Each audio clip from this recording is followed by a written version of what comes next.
This video is sponsored by Skillshare. Skillshare is an online learning platform that provides thousands of online courses, whatever your area of interest. If you're into art, for example, there are many courses to choose from: graphic design, illustration, fine art, photography, or maybe you've just always wanted to learn how to play the guitar, or maybe the piano. With Skillshare, you can learn almost anything, all in the comfort of your own home. So I've been learning a couple of different magic tricks with Tim Domsky, specifically card tricks, and I've really been impressing my friends and family with them, especially my little niece and nephew, who are genuinely convinced I'm actually magic. So if you're interested in learning a new skill, or are just curious as to what Skillshare has to offer, the first 1,000 people to use the link in the description will get 1 month free trial of Skillshare. So why not sign up today and try it for yourself? Thanks for listening and enjoy the rest of the video. Hi, it's lovely to meet you. I'm Dr. Hastings, but you can call me Isabel. And you are? Well, lovely to meet you. Welcome to Everest. Welcome to base camp. How are you finding it so far? Yes, it is very overwhelming. It's your first time here, right? Yeah, I remember the first time I got here and I was literally stunned to silence. I don't think I spoke to anybody for the first 24 hours I was here. I was just so taken away by the beauty and just wonder of it all. Like, it really truly humbles you, doesn't it? Yeah, are you getting that sort of big, small feeling? Like you're really, really tiny and insignificant. Yeah, that never really goes. So, this is your first time here, and you're with the tour company, right? That's right, so you're with 10 other people in your group.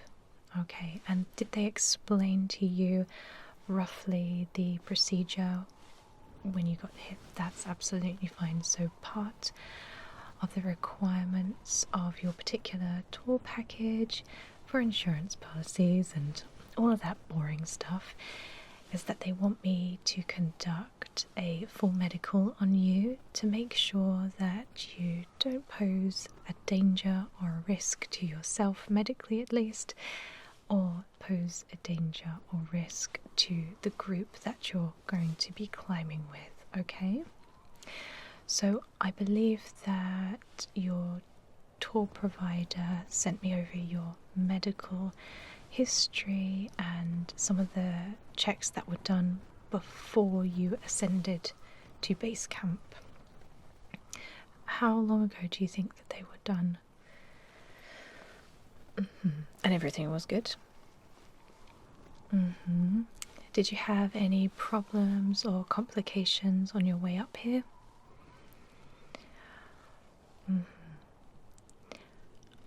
Well, that's nothing to worry about. The fact that you made it here unscathed is brilliant. Not many people make it past like day 2 without seriously hurting themselves on the ascent up, so don't worry too much. So let me just grab your medical record and I can just quickly acclimatise.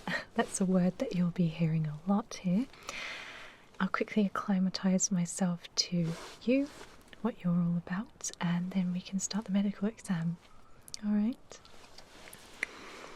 So, that's great.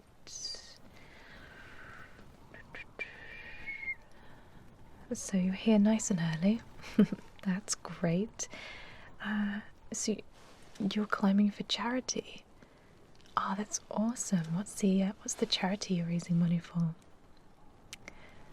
An admirable charity indeed. Oh, good for you. That's wonderful. a lot of people that come here are just really, really rich. Yeah, they don't do it for any good cause. They just do it for the cause of themselves. Do you know what I mean? So the fact that you're doing it for charity is amazing. Right. So you have no pre-existing medical conditions, no allergies. Oh, so you have... Okay. So it's not asthma, it's seasonal asthma. Okay, you have your inhaler with you? Okay. And your tour provider and your tour guide is aware of that. Okay. So that's probably a little bit of a flag for me, but your doctor said it was okay. He signed off on that. Okay. That's fine. No. Don't worry. I'm more of the cautious type, probably overcautious. You know, Everest is a beast, and not to put too fine a point on it, there have been many casualties, fatalities on the mountain. I'm sure you are aware of that. So prevention and being cautious is never too painful, right? When it comes to your life, the safety of yourself and the safety of others. I see so many people that come through here that aren't prepared. They think it will be easy, and they haven't acclimatized properly, and they think it's going to be a cakewalk, but it's really not.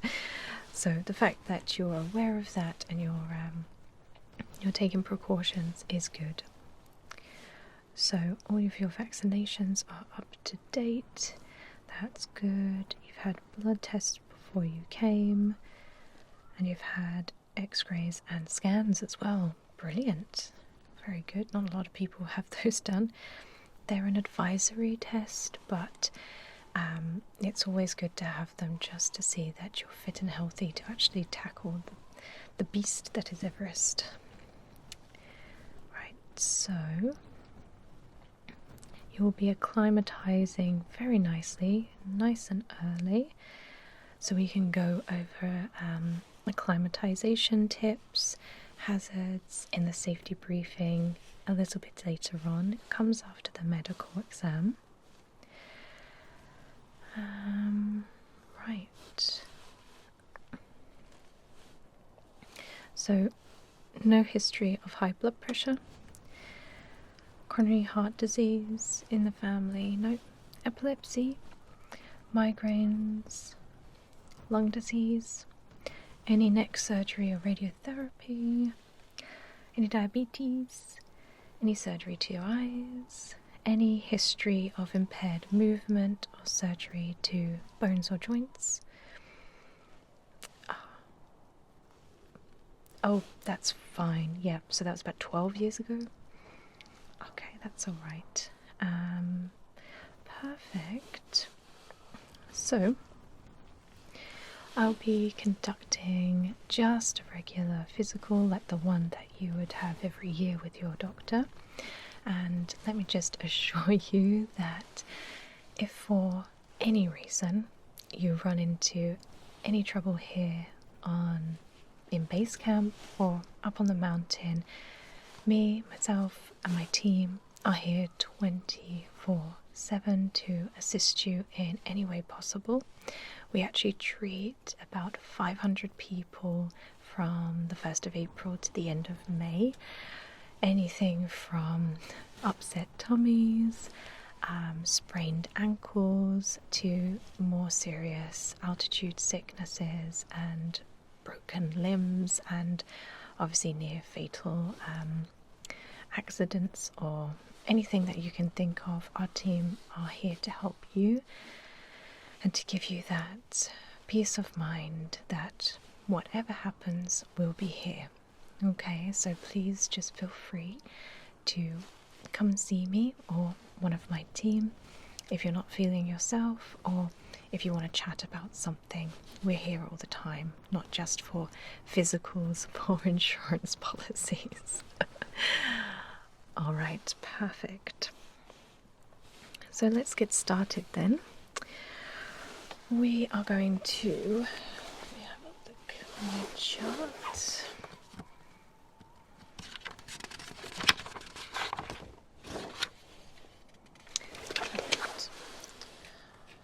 I'm going to take a little listen to your heart and lungs first of all. Now, I can probably already guess that you're feeling a little bit lightheaded already. Yeah, that's totally normal. As your body acclimatizes and gets used to the lower oxygen levels at base camp, you know, even the air temperature is different to when you were sort of at sea level. Your body will get used to that and you'll be feeling much, much better in about a day or two. But for the time being, it kind of feels like you're spaced out, right? No, that's absolutely fine. But let's take a listen anyway. Just listen to your heart first of all. So you'll probably find that your heart is beating a little bit fast. Yep. Again, that's totally normal because your body is using a lot more effort to kind of keep you going. Your heart has to sort of keep up with it. Does it kind of feel like you've jogged about 1,000,000 miles? Yeah, or you've done like a very strenuous workout. Okay, yep, that's absolutely fine. Your body will just start to come back down to normal once you've acclimatized. There's that word again. Okay. But your heart seems perfectly healthy, so I'm not worried at all. So now just breathe normally for me.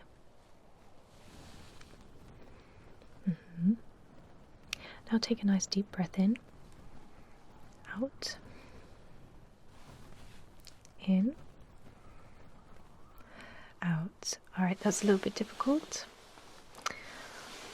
Yeah, no, that's fine. So again, as your body's getting used to where you are, your lungs may feel a little bit under pressure, like you've got a bit of tightness in your chest, but please don't panic when you feel like this. Just take some nice deep breaths in through your nose, out through your mouth. If you actually purse your lips and actually force the air out of your lips as slow as you can, that just helps to regulate your breathing even further so you don't start to hyperventilate or take too much oxygen in at once. We don't want that because you could probably faint and obviously we don't want you to faint. So let's do some of those together now. Breathe in through your nose, out through pursed lips.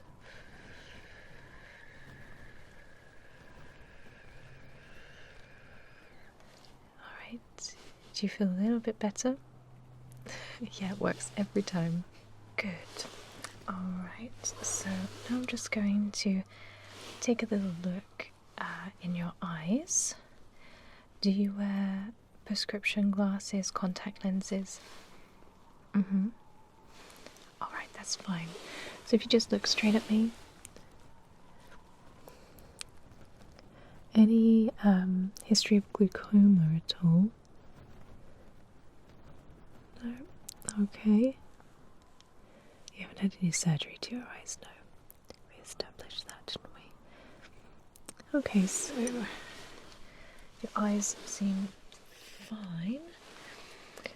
Just grab my torch here. Check your pupil dilation. So just look straight at me. Perfect. Perfect. Good. You just follow the tip of my light. Good.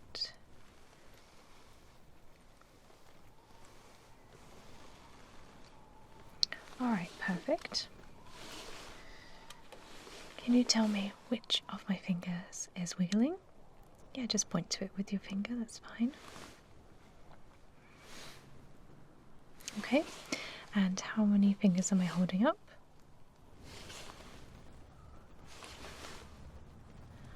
Yep. Okay, perfect.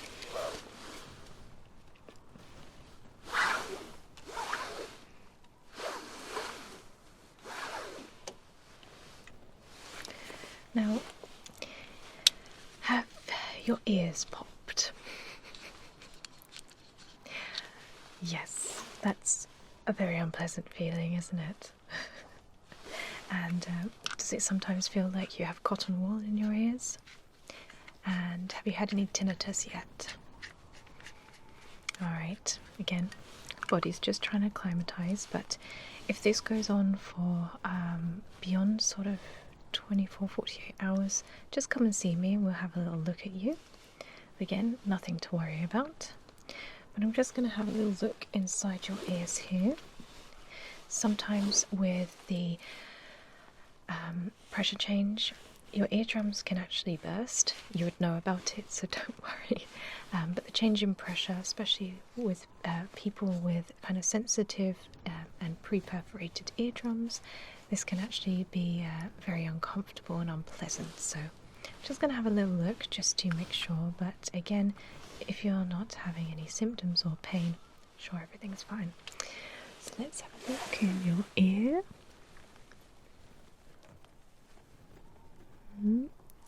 Yep, everything seems to be good.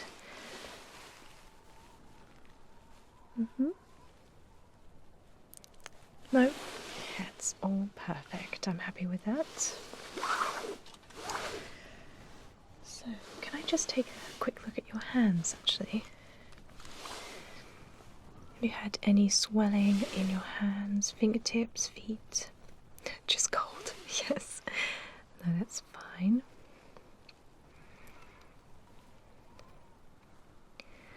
Great. And now whilst I have the torch out, could you just open your mouth and say ah?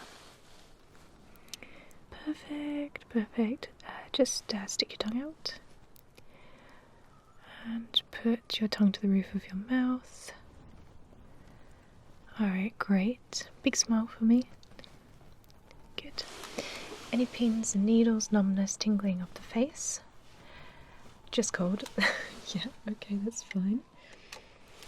So, I want you to close your eyes and I just want you to tell me if you feel this. Perfect. And where did you feel it? Good. What about now? Good. And what sort of sensation would you say it is? Sharp or soft? Good. Perfect. Can you tell me if this is soft? Good. Sharp? Good. Perfect. So, I think the last thing that we need to look at is just your stomach and some of your reflexes. Alright. Any problems with digestion, pain in the abdomen, or lower stomach? Okay, and how's your digestion? Yeah, no, I understand that happens to everybody, and we will actually go over a little bit of health and safety in terms of preventing stomach bugs, diarrhea and sickness, but we'll come on to that in the little safety briefing after, okay? So I'm just going to place my hands on your tummy here and press, and I want you to tell me if you feel any pain or discomfort. No, nothing? Great. Now could you just grab my fists and squeeze as hard as you can? It's alright, you won't hurt me. Okay, perfect, relax. Now rotate your wrists. Perfect. Put your head up, down, side to side. Okay, any pain, discomfort there? Alright, shrug your shoulders up, shrug your shoulders down. And again. Alright, great. So I don't see anything wrong with you. I'm happy to sign you off, medically at least, to your insurance provider for your tour. Let me just do that here. Oh yeah, you can just relax, that's fine. We'll come on to the safety briefing in just a moment. Sign this off.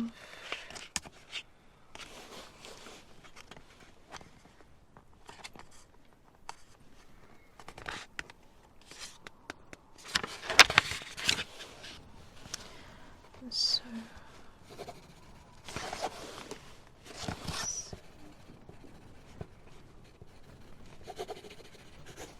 okay, so you can give this to your tour provider and they'll forward that on to your insurance company. But yeah, you're in tip-top shape, ready to ascend. So, health and safety. Yes, the most important part. From a medical perspective, Everest wants to kill you. There's a reason why humans were not built to live and climb and go about our business at the cruising altitude of a 747.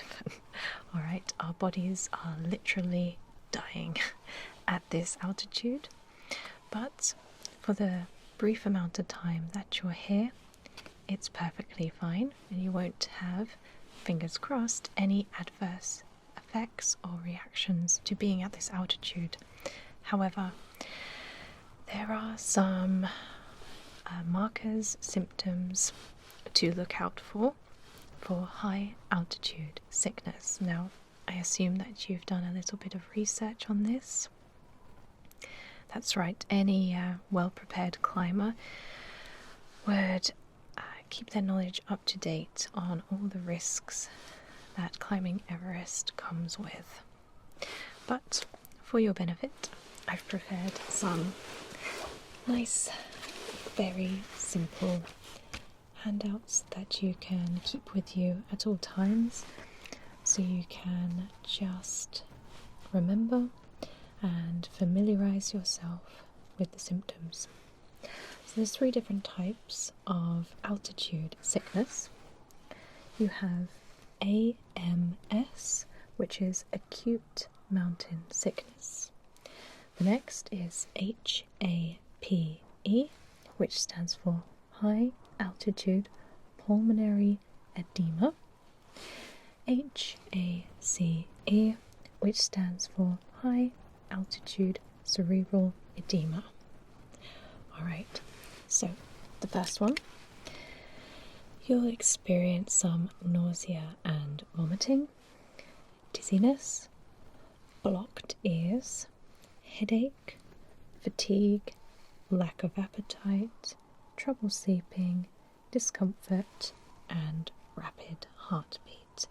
Now, you do actually show a few of these signs, like you've mentioned: the blocked ears, the fatigue, the discomfort, and the rapid heartbeat. So, any good climber and any cautious climber would keep an eye on these symptoms and not try and ascend too quickly.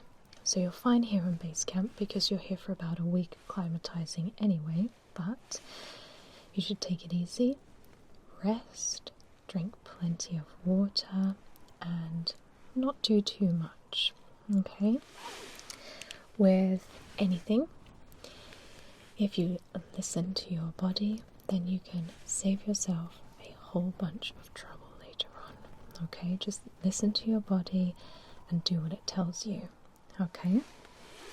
So, HAPE, you'll get a dry cough, a nosebleed, shortness of breath, fever, tight chested, rapid heartbeat, congestion in the nose, swelling the hands and limbs, fainting. Now, if you experience any of these symptoms when you're climbing, you must descend to the base camp below you. You must, because this is a very, very serious, these are very, very serious symptoms. HACE, you'll start experiencing hallucinations, loss of consciousness, fever and fatigue, sensitivity to bright light, high blood pressure, confusion, shortness of breath, inability to walk, and coma in the worst case scenario. Again, you must descend to a lower level. So hopefully you won't experience any of these. It's usual to experience some form of high altitude sickness. I mean, I haven't met anyone yet who hasn't experienced at least one of these things. But when we get into symptoms of HAPE and HACE, then this is when it becomes a medical emergency. Alright. So yes, you can go away with these. That's absolutely fine. I have plenty of copies. So what do you do to prevent altitude sickness? And most of it is common sense. But you want to avoid overexertion. So if you're feeling weak, if you're feeling fatigue, just take it easy. There's plenty to see, and I hope you brought a camera. So maybe take some pictures, chat to your fellow climbers, have a walk around base camp, or just sit with a nice hot cup of cocoa and just marvel in the scenery. So take it easy. Drink plenty of water. Dehydration, even at sea level, is so dangerous, but up here it's even more dangerous. You want to keep your body hydrated with as much fluid as possible. Descend if you're having any of those symptoms. So at base camp we're pretty okay, but you can actually descend a little bit further down if you are feeling pretty rough, and I'm sure your tour guide will take you down. Avoid climbing more than 300 to 500 meters a day. Now, your tour guide and your team leader will take you all through this, but from a medical perspective, this is what we want you to kind of take into consideration, okay? But again, your team leader will tell you what's best for you and what's best for the group. It might even be a little bit lower than this. Rest after every 600 to 900 meters, or rest every 3 to 4 days. Again, team leader will decide this for you, but from our perspective, this is a good rule of thumb. Eat a light, high-calorie diet. So we'll get into this a little bit later on, but you do not want to be eating huge meals at this altitude. Your body will not process the food well, as it will be doing many other things to keep you alive up here. So smaller meals, but high-calorie meals are essential, obviously, to keep your body going under such stress. Do not, under any circumstances, take any sleeping pills. Don't drink alcohol, although I know a lot of people still do. Don't smoke or take recreational drugs. Again, a lot of people here at base camp do, but please, if you want to feel good and if you want to feel tip-top to be able to get to the top, please don't do any of these things. Your body will thank you for it. Do not keep climbing when you're experiencing symptoms. This puts you at risk, and this puts your whole group at risk. So please tell your team leader, tell your group leader that you're feeling unwell as soon as possible. Don't keep it to yourself. Again, don't eat big meals, but we'll come on to that in a minute. So those are the do and don'ts. Now, this is just a list of medication that we have here at the mid-base camp. And I want you to look at these, familiarize yourself with these, because these are going to make you feel a whole lot better when you are feeling a little bit rough, okay? So I won't go through them with you right now, but I'll give you this and you can look over them, because at one point or another I am sure that we will give you some of these things to take if you're feeling a little bit under the weather. So that's medication. And you can also request for that medication as well. I believe the team leader will have some of that in their kit, especially bottled oxygen. So, other things to look out for. Heat and sunburn. So you wouldn't think that you would get sunburnt on the top of a snow-laden mountain, right? But no, it's more common than what you think. So obviously the snow and the ice are bright white, and it acts as a giant reflector for the sun. So just imagine putting a piece of tin foil under your face and the sun beaming down, and that's bouncing back onto you. So daytime temperatures can actually reach 90 degrees Fahrenheit or about 32 degrees Celsius. So, you know, as hot as if you went on holiday somewhere, right? So goggles, glasses, sunscreen are all daily essentials. Even though you might wake up freezing, the sun is going to cook your face if you're not protected. So please, please, please ensure you wear sunscreen every day. Okay? Have you ever had sunstroke? Yeah, so imagine mixing sunstroke with high altitude sickness. Not a great combination, so wear the sunscreen. So nutrition. This is why you don't want to eat big meals. So your digestion starts to slow down as you reach higher altitudes.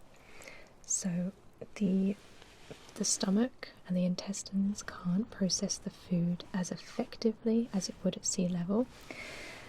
So the intestine becomes hypoxic, and it can't actually send the nutrients to the muscles, and that's very dangerous. So little and often. So you want to eat a small meal before ascending to the different camps.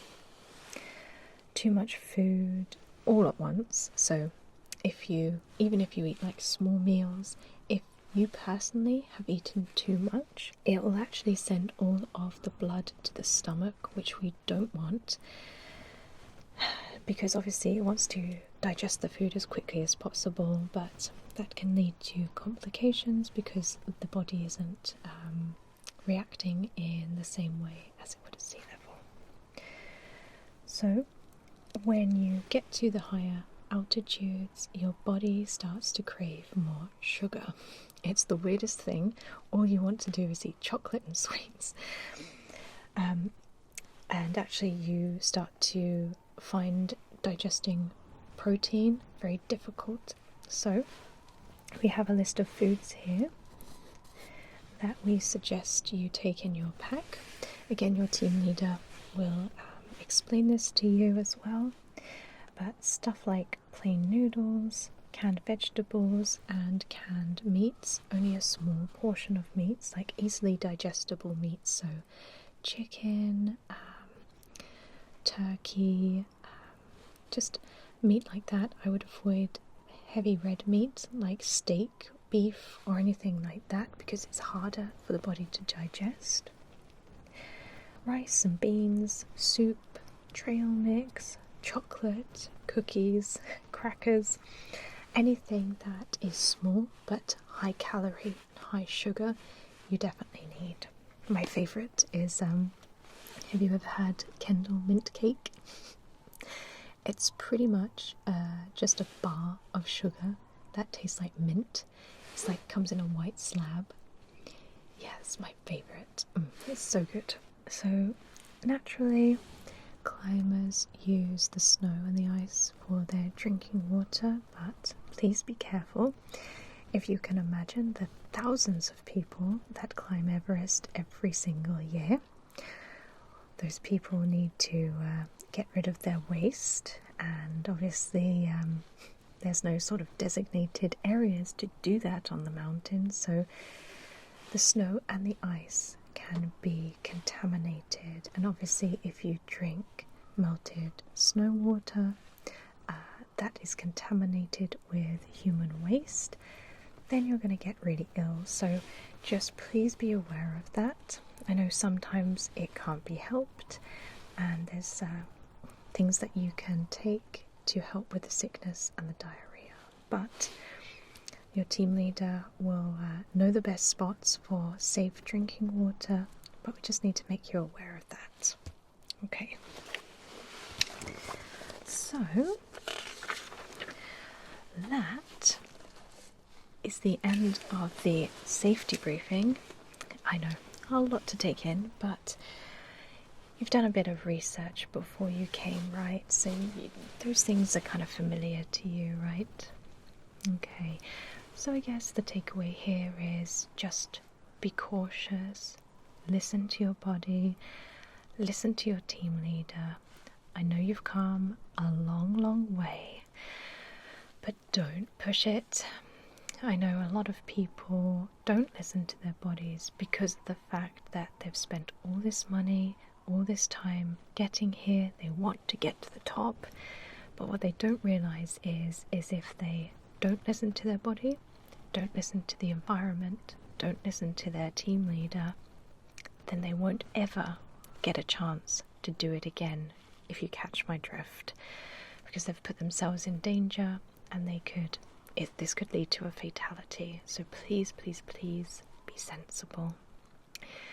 Okay, so do you have any questions? Anything that you would like to ask me? No?